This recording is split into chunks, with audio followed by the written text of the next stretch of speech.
Good evening and welcome to Ignite News on 6 at 6. It's Monday, June 22nd, 2026. I'm Rihanna Nakram. Thanks for joining us. Here are the headlines. Mortgage rates continue to fall across Guyana as banks compete for home buyers, with Citizens Bank becoming the latest lender to slash borrowing costs. President Ali believes Guyana's aviation sector has grown enough to support a Caribbean-based airline connecting the region. A Berbice mother grieves for her 7-year-old son, who drowned in a community pool. And health officials are encouraging more Guyanese to embrace yoga as a part of a healthier lifestyle and a tool in the fight against chronic disease. Competition for Guyana's growing housing market is driving mortgage rates lower, giving prospective homeowners more options and cheaper financing than ever before. Citizens Bank on Friday announced a reduction in its mortgage interest rate for loans up to $30 million, cutting the rate from 4.95% to 4.6% while opening its new branch in Bartica.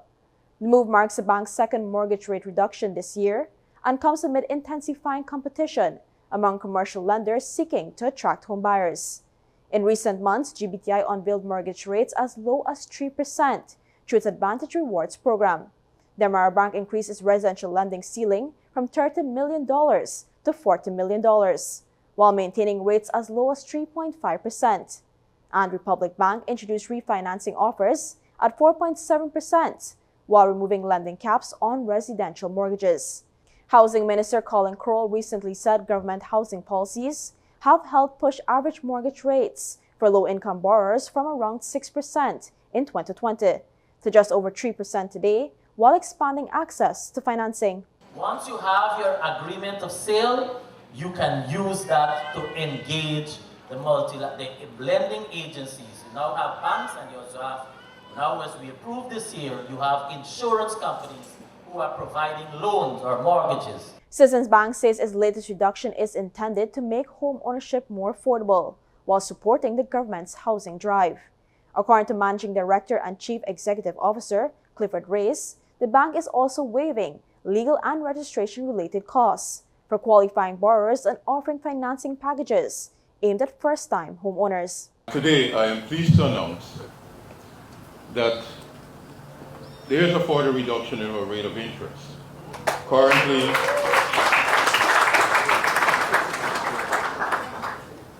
Currently, the loans up to $30 million, Citizens Bank charges a rate of interest of 4.95%. From today, and again I'm guided by my board, a decision has been taken to reduce that rate to 4.6%, the lowest in the market.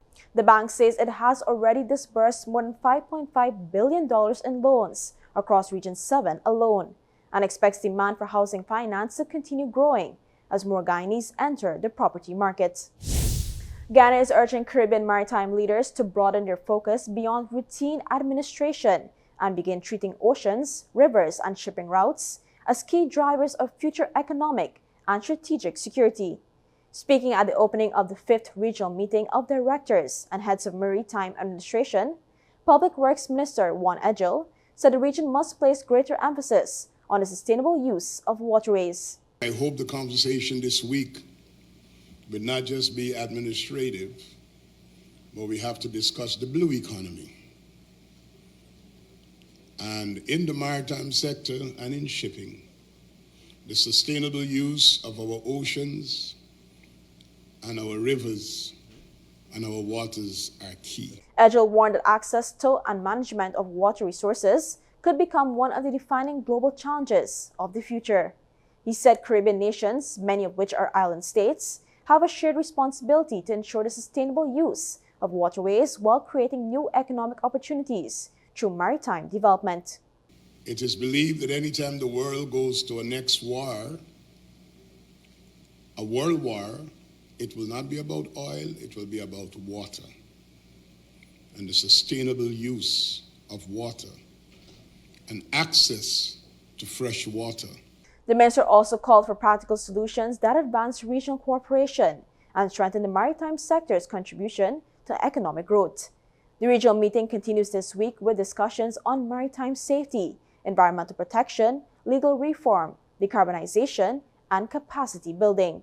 Public Utilities and Aviation Minister Deodat Indar said the forum is also expected to strengthen collaboration among Caribbean maritime administrations as countries work to build a safer, more resilient, and sustainable maritime sector. President Dr. Mohamed Irfan Ali is challenging private aviation operators to establish a Caribbean-based airline, arguing that Guyana is now well-positioned to become a regional aviation hub. The president made the call Saturday during the commissioning of the two new HAL Dornier two-engine aircraft acquired by BK Air.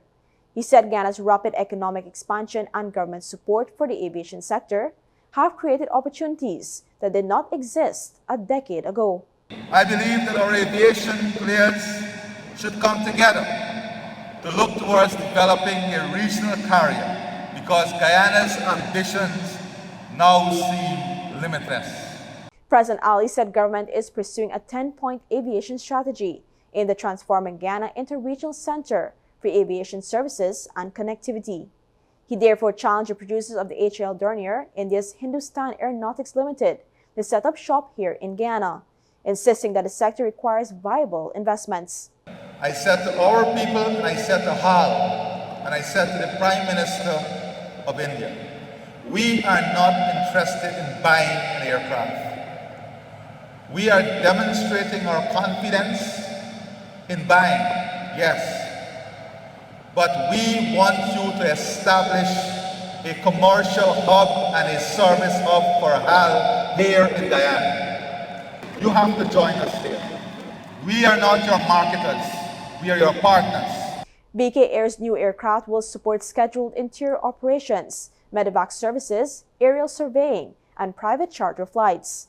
Government officials say ongoing tax reductions, infrastructure upgrades, and fuel support programs are helping lower operating costs, while encouraging continued growth in the aviation sector. Several Georgetown streets could soon be closed to traffic on Sundays and transformed into spaces for families, recreation, and community activities. President Dr. Mohamed Irfan Ali announced a proposal Saturday while addressing the 50th anniversary celebration of the Brahma Kumaris in Guyana. The president said national development must be measured not only by economic growth and infrastructure projects, but also by the strength of communities and family life.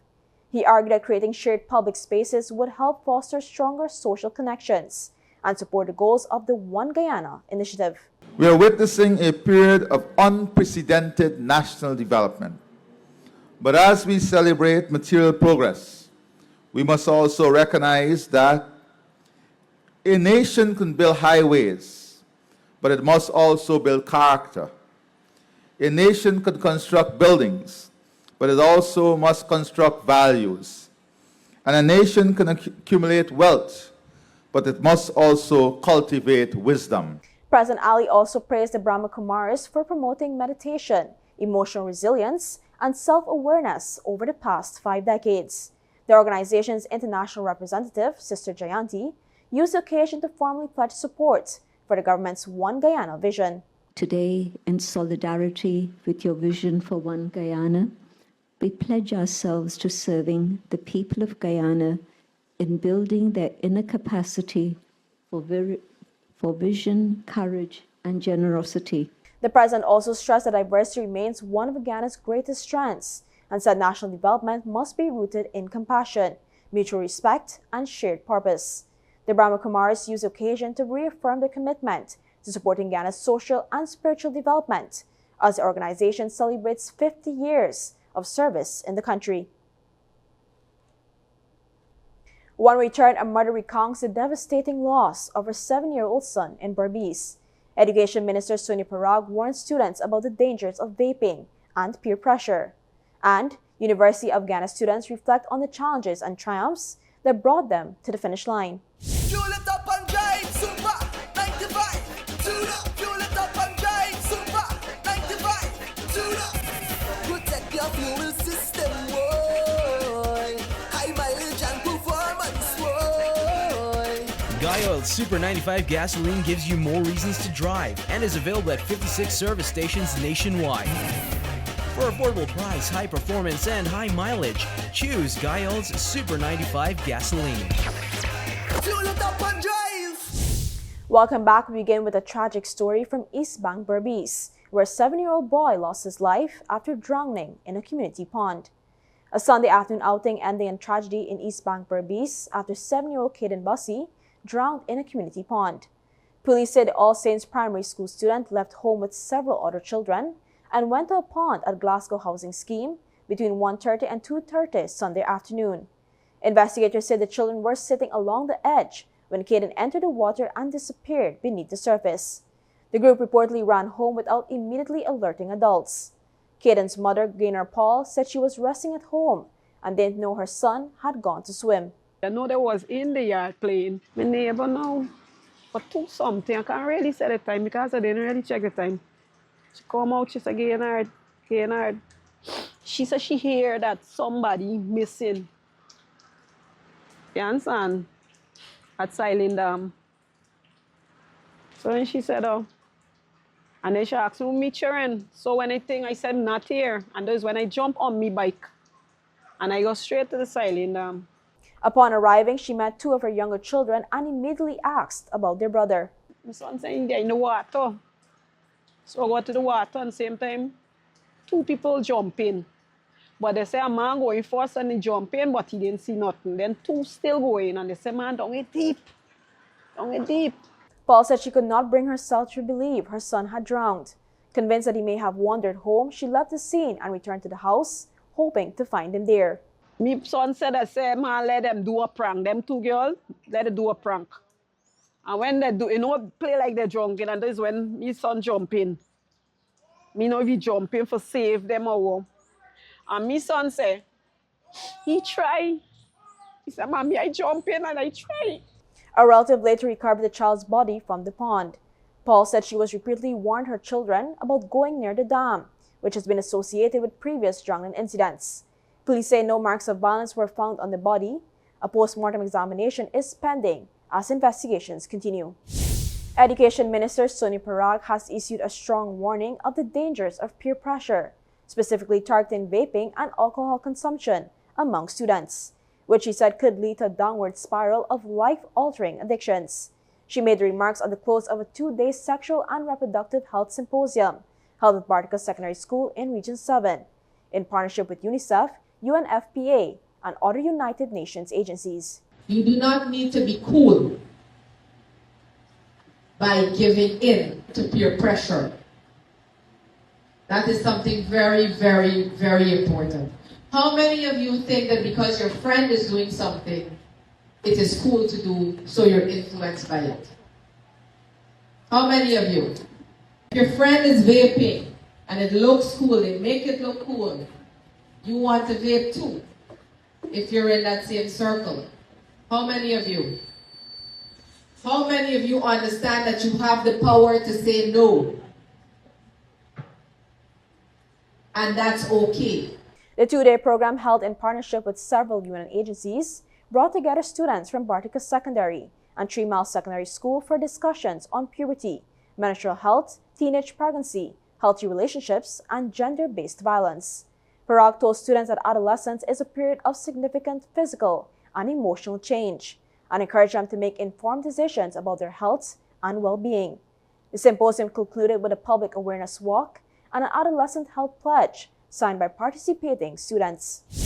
For hundreds of University of Guyana students, the end of final examinations marked the beginning of a new chapter. Across several disciplines, students reflected on the challenges, sacrifices, and experiences that carried them through years of study. Biology student Daniel Evans said his time at the university strengthened his interest in scientific research and biotechnology. I began to see, with time, that when you're doing biology, you can't just look at one aspect of it, and that all the different aspects of biology, they complement each other. When you study and you read all these different journal articles, you see that at higher education, when research is more robust, you don't just focus on biotech alone, but biology complements each other. So I started to do marine courses, zoology courses, botany courses, alongside some of my biotech. Geography student Rahul Changa said balancing academics and personal responsibilities was not always easy, but experience reinforces commitment to contributing to national development. I chose geography because I was interested in the environment, but also the spatio-temporal distribution of development and regional inequalities as it relates to development, and especially with our new oil and gas industry. It was new when I was a secondary school student, so I chose to pursue something that was related to that, but also that was like nichely focused on development issues. Law student Anjali Maharaj encouraged younger students to focus on building relationships and taking advantage of opportunities beyond the classroom. You just have to put yourself out there and take the opportunity to not just focus on, doing work and doing your courses and so, but also just take the opportunity to make friends and connections along the way, because those will be really beneficial to you when you reach, your third year, your ending year, and you're thinking about what you want to do after. For biology student Katarzyna Stewart, completing her degree was bittersweet, with a hope to do medicine given interest in caring for others. I started right out of high school, like most of my colleagues, and it took me 6 years. And that is because initially I started doing my associates in biology. I took a 2-year break, even though I applied for the bachelor's right after graduating from the associates. I took a 2-year break and began my bachelor's from the 3rd year after that 2-year break. And the journey has been definitely an interesting one.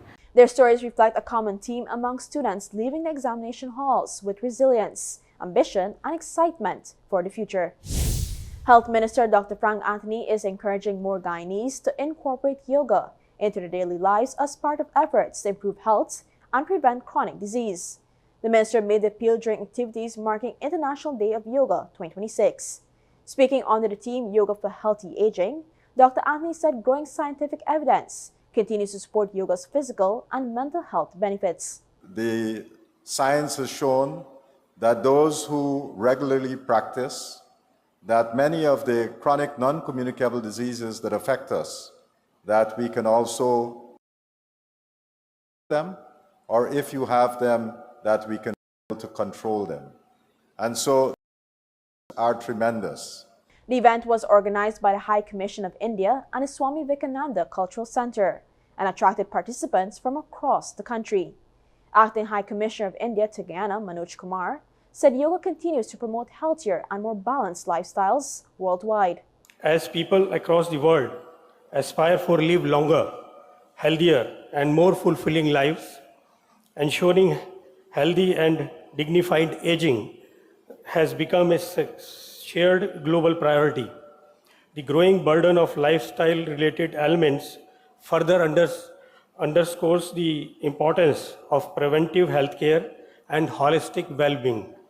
Additional yoga sessions are expected to be held across Guyana in the coming days.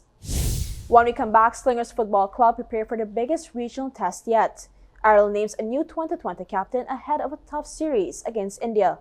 And Iran's World Cup squad delivers a powerful message from the global stage. Need a reliable truck for your business? Visit JC Trucks Auto Sales, Guyana's trusted source for quality trucks and commercial vehicles. As the authorized dealer for JAC, GMC, Bike, Photon, Heli, Huahai, and Howell trucks, we offer pickups, dump trucks, box trucks, flatbeds, and more. Visit us today at Lot 16 SS Plantation, Georgetown, along Heroes Highway, or call 655-7888. JC Truck Auto Sales, quality vehicles, professional service, and guaranteed satisfaction.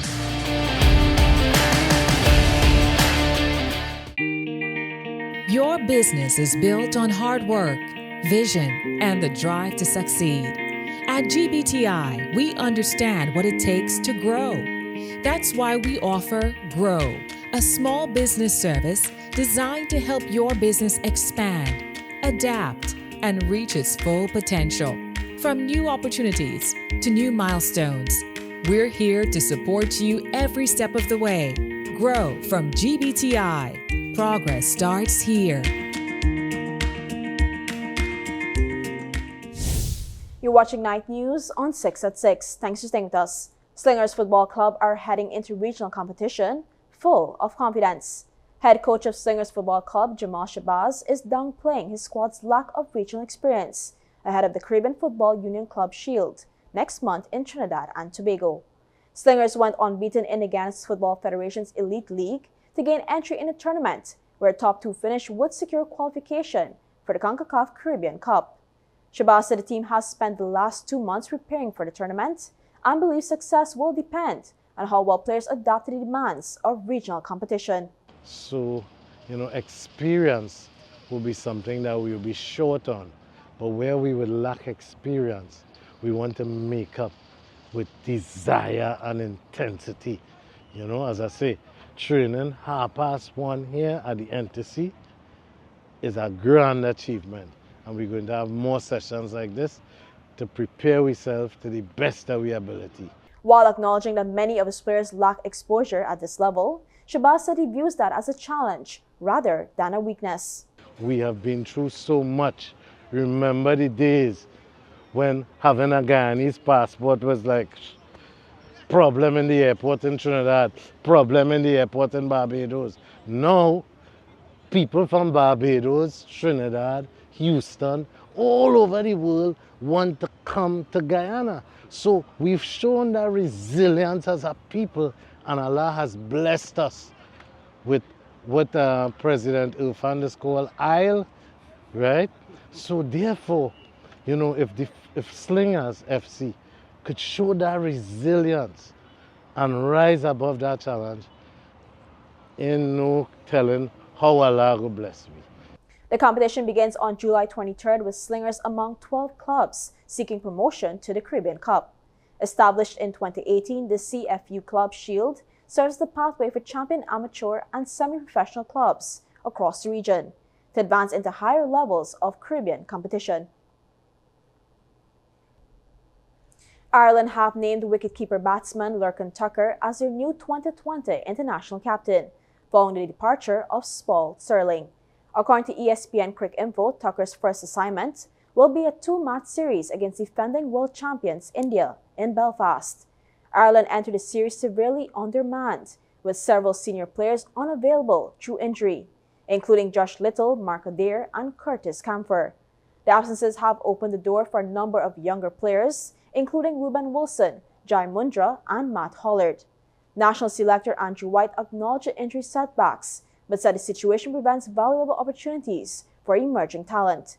Tucker said his immediate focus is helping develop the next generation of players as Ireland builds toward the 2028 T20 World Cup. Iran's national football team left behind more than a result after a scoreless World Cup draw with Belgium. According to BBC Sport, players left a handwritten note in their dressing room at Los Angeles Stadium expressing gratitude, national pride, and a hope for peace amid the ongoing conflict involving Iran and the United States. The message, later shared by the Football Federation of Iran, thanked Los Angeles for its hospitality and praised Iranian supporters for standing behind the team during its opening World Cup matches. It also reflected on Iran's Persian heritage and stressed the importance of dignity, unity, and respect. The note concluded with a call for peace, friendship, and understanding among nations, while paying tribute to victims of a deadly attack on a girls' school in Manab during the conflict. The gesture has drawn international attention as the tournament continues, against a backdrop of tensions far beyond the football field. Still ahead, trade union leaders in Trinidad and Tobago consider legal action over a Labor Day arrest. Europe struggles through a deadly record-breaking heat wave, and Britain prepares for another change in leadership.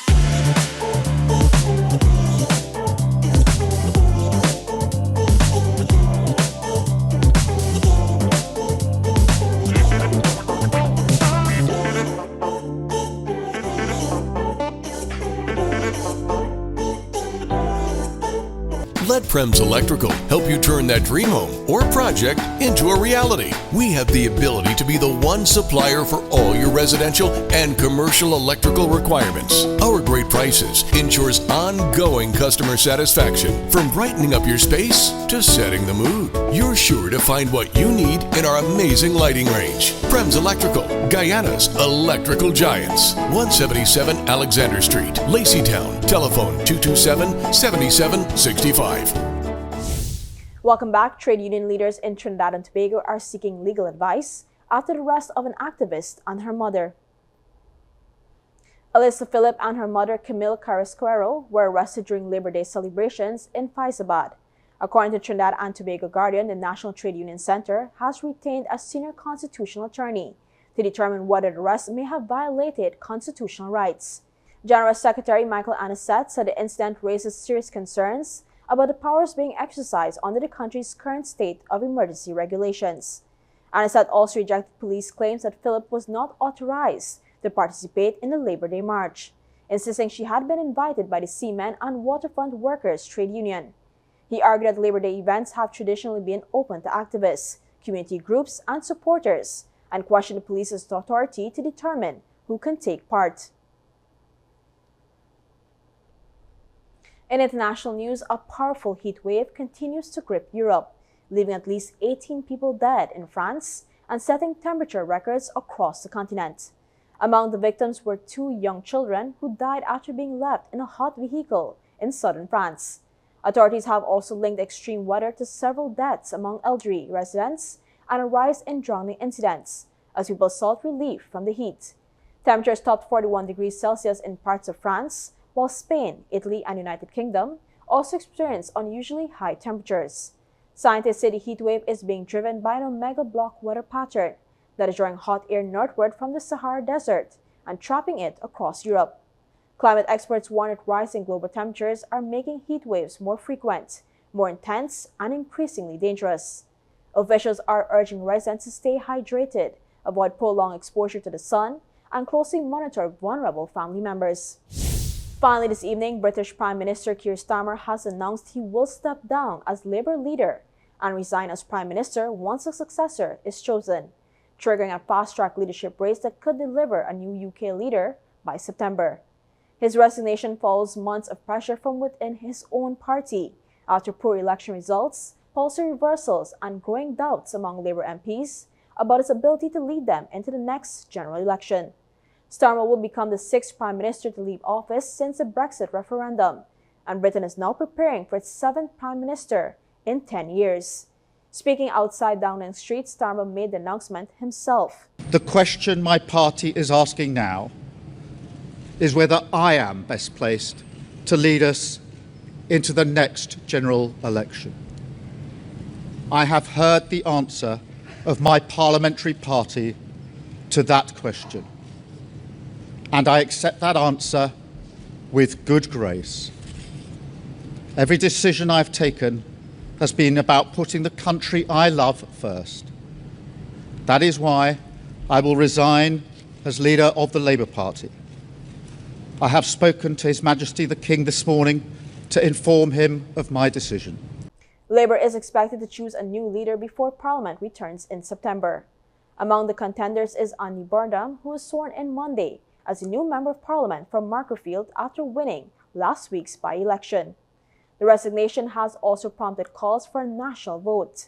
Reform UK leader Nigel Farage says whoever replaces Starmer will not have been elected directly by the British public, and argues the general election should be held as soon as possible. Whoever becomes the Prime Minister will not have been voted for by the British public. And if the next Prime Minister is the new MP for Makerfield, Andy Burnham, he didn't even stand at the last election on any manifesto at all. And I really do think that my call for there to be a general election as soon as is possible, I think you'll find a lot of support. The race to replace Starmer begins next month, with nominations opening on July 9th, and a replacement expected before Parliament returns from its summer recess. And that's all for this edition of Ignite News on 6 at 6. For more stories, visit ignitenews.com or follow us on social media. Thanks for watching. I'm Rihanna Nakram. See you tomorrow for more Ignite News.